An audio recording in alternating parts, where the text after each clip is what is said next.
Hello दोस्तों, welcome back to channel stock review series में आप सभी का स्वागत है। आज इस वीडियो में हम डिस्कस करेंगे दोस्तों ब्लू स्टार लिमिटेड कंपनी के बारे में। आइए इस कंपनी का बिजनेस मॉडल समझने की कोशिश करते हैं। क्या कुछ प्रोडक्ट ऑफरिंग ये कंपनी करती है, फाइनेंशियल्स कैसे है, मार्केट शेयर गेन कर रही है क्या कंपनी, चार्ट पे कंपनी कैसे दिख रही है, टेक्निकल फंडामेंटल व्यू बनाने की कोशिश करते हैं। मेरा नाम सी रजित रावड़िया। वीडियो शुरू करने से आपसे रिक्वेस्ट है चैनल को सब्सक्राइब करें, बेल आइकन को क्लिक करना ना भूलें। दोस्तों सबसे पहले बात करते हैं इसके चार्ट की। टेक्निकल बेसिस पे कंपनी किस तरीके से परफॉर्म कर रही है। आप यहाँ पे देख पा रहे हैं कंपनी का वीकली टाइम फ्रेम का चार्ट। भाई कंपनी जो है एक स्ट्रॉन्ग मोमेंटम में बनी हुई है।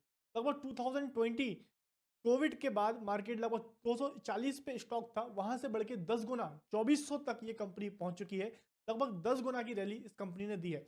कंपनी ने ऑब्वियसली रिजल्ट्स बहुत अच्छे डिलीवर किए हैं। क्वार्टरली बेसिस पे कंपनी के नंबर काफी बढ़िया इंप्रूव हुए हैं। उसके चलते बहुत ही बढ़िया ग्रोथ के चलते कंपनी ने एक बढ़िया ग्रोथ मार्केट में इन्वेस्टर्स को जनरेट करके दी है। अभी के टाइम पे भी ये स्टॉक एक मोमेंटम स्टॉक कैटेगरी में आता है। काफी बढ़िया वीक बेसिस पे मोमेंटम बना हुआ है। हाल फिलहाल में कंपनी ने दिसंबर मंथ में एक बढ़िया ब्रेकआउट, अगेन एक नया ब्रेकआउट दिया था। पर जनवरी मंथ के स्टार्टिंग में जैसे ही मार्केट में इकोनॉमिक आउटलुक थोड़ा गड़बड़ाने लगा है, उसके बाद कंपनी ने एक सेलिंग प्रेशर देखने को मिला है। और अल्टीमेटली जो एक ब्रेकआउट हुआ था, ये एक फेल्ड ब्रेकआउट में कन्वर्ट होता हुआ आपको दिख रहा है। हाल फिलहाल में कंपनी एक रेंज में काम कर रही है, जिसका लोअर रेंज आप देखें 1700 के आसपास है। हायर बैंड अगर इसका देखा जाए तो 2200 के आसपास है। कंपनी इस बैंड के बाहर कब निकलेगी, क्या कुछ ट्रिगर्स हो सकते हैं जो इस कंपनी में इस बैंड के बाहर निकालने में मदद करेंगे, उसके लिए जरूरी है कंपनी का बिजनेस मॉडल समझना कि कंपनी क्या करती है, कौन सी न्यूज, कौन से इवेंट्स इस कंपनी को अफेक्ट कर सकते हैं, इंपैक्ट कर सकते हैं। आइए समझने की कोशिश करते हैं फंडामेंटली कि कंपनी का बिजनेस मॉडल क्या है। दोस्तों यहाँ पे आप देख पा रहे हैं ब्लू स्टार कंपनी के बारे में। कंपनी का मार्केट कैप लगभग 38,000 करोड़ के आसपास है। काफी बढ़िया मिड कैप सेक्टर की ये कंपनी है। कंपनी का स्टॉक 1800 के आसपास है। 2400 के हाई से गिर के 1800 पे कंपनी का स्टॉक चल रहा है। स्टॉक पी पे नजर रखें तो 70 के आसपास का पी है। मेरे ख्याल से दोस्तों यही सबसे बड़ी प्रॉब्लम है। वैल्यूएशन कंपनी का बहुत हाई है। अभी हम इसका कंपैरेटिव वैल्यूएशन देखेंगे, साथ ही में इसका भी हिस्टोरिकल वैल्यूएशन भी देखेंगे, ताकि हमको और बेटर क्लैरिटी मिलेगी कि कंपनी का एक्चुअल में वैल्यू है या फिर ओवर वैल्यू चल रही है। बाकी अगर रेशियोज देखें तो 25 के आसपास का आरओसी है, 21 के आसपास का आरओई है, प्लेज्ड परसेंटेज 0 है। डेट टू इक्विटी रेशियो काफी बढ़िया है, कोई ज्यादा खास कंपनी के ऊपर डेट नहीं है। बाकी के सारे रेशियोज ठीक देखने को मिल रहे हैं।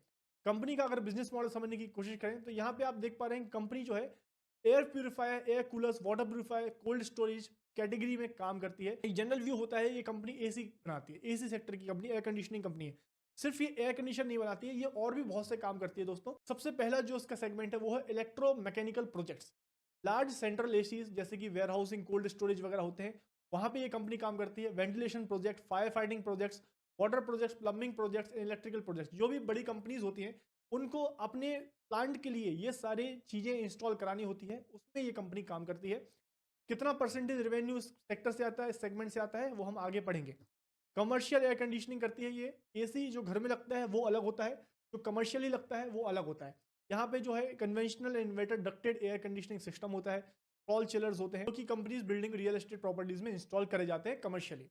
उसके अलावा आते हैं यूनिटरी प्रोडक्ट। यूनिटरी प्रोडक्ट का मतलब है एक यूनिट वाले प्रोडक्ट, जो कि एक बड़ा प्रोजेक्ट की तरह काम नहीं होता है, जो सिंगल यूनिट प्रोडक्ट्स होते हैं, जैसे एसीज हो गए हैं, एयर कूलर्स हो गया, वाटर प्यूरिफायर हो गया, रेफ्रिजरेशन हो गया। इसके अलावा कुछ प्रोफेशनल इलेक्ट्रॉनिक इंस्ट्रूमेंट्स हैं, मेडिकल सेक्टर में यूज होने वाली जो एमआरआई मशीन वगैरह है, सीटी स्कैन मशीन, वो उनके ये बिजनेस करती है, जिसका रेवेन्यू शेयर काफी कम है। तो अगर इसका रेवेन्यू मिक्स देखा जाए तो 94% इसकी सेल जो होती है वो इंडिया में होती है, 6% ये एक्सपोर्ट करता है। ग्लोबल डिपेंडेंसी कम है तो उसको आगे एनालाइज करना इजी हो जाता है। बाकी रेवेन्यू मिक्स देखा जाए तो जो ईएमपी और कमर्शियल एसीज हैं, मतलब जो बिजनेस वाले टू बी बिजनेस है, मतलब बिजनेस टू बिजनेस वाले जो रेवेन्यू है, ये लगभग कंपनी का 49%, मतलब 50% जो कंपनी है ये जो है ईएमपी और कमर्शियल एसीज वगैरह का काम करती है। जो मैंने बात किया था प्रोजेक्ट्स वगैरह पे जो काम करते हैं, और कमर्शियली जो रियल एस्टेट में एसीज वगैरह का इंस्टॉलेशन का काम है, ये इसका 50% है। और बाकी जो कंज्यूमर B2C अगर समझा जाए, यूनिटरी प्रोडक्ट्स जो है ये 47% है, जो हम लोग देखते हैं AC, air condition, water chillers वगैरह, ये सब चीजें। तो पी वगैरह का जो है ये 4% का बिजनेस है, जो हमने अभी समझा। कंपनी का वैल्यूएशन की बात कर लेते हैं दोस्तों। हाल में कंपनी का वैल्यूएशन किस तरीके से काम किया है, आइए समझते हैं।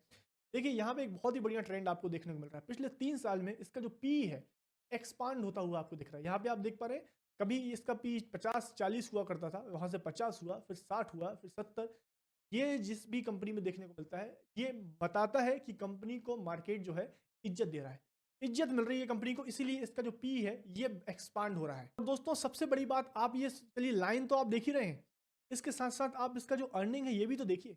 ये जो बार्स आपको दिख रही हैं, ये ब्लू बार्स, ये जो है ये इसकी अर्निंग्स है।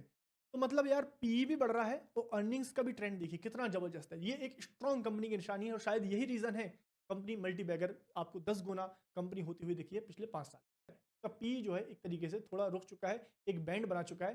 तो लोअर बैंड अगर देखा जाए तो ये लगभग 70 के आसपास है, ऊपर की तरफ ये 90 के आसपास है। तो अभी फिलहाल में कंपनी थोड़ा अपने हाई वैल्यूएशन 90 के वैल्यूएशन से गिर के थोड़ा 70 के आसपास आई हुई है।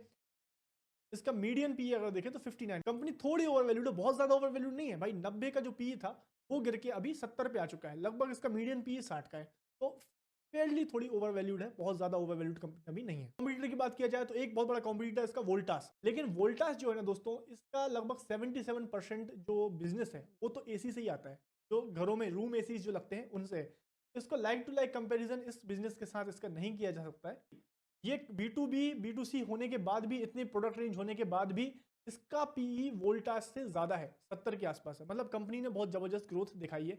आइए समझते हैं आगे। तो कंपनी के अगर क्वार्टरली नंबर्स अगर आप देखते हैं, देखिए किस तरीके की ग्रोथ है। डबल डिजिट ग्रोथ है, 15% 20% के ऊपर की कंपनी ने ग्रोथ हमेशा क्वार्टर ऑन क्वार्टर बेसिस पे दी है। मार्जिन कंपनी का थोड़ा कम है, बिकॉज B2B का एलिमेंट है इसलिए मार्जिन थोड़े कम हो ही जाते हैं।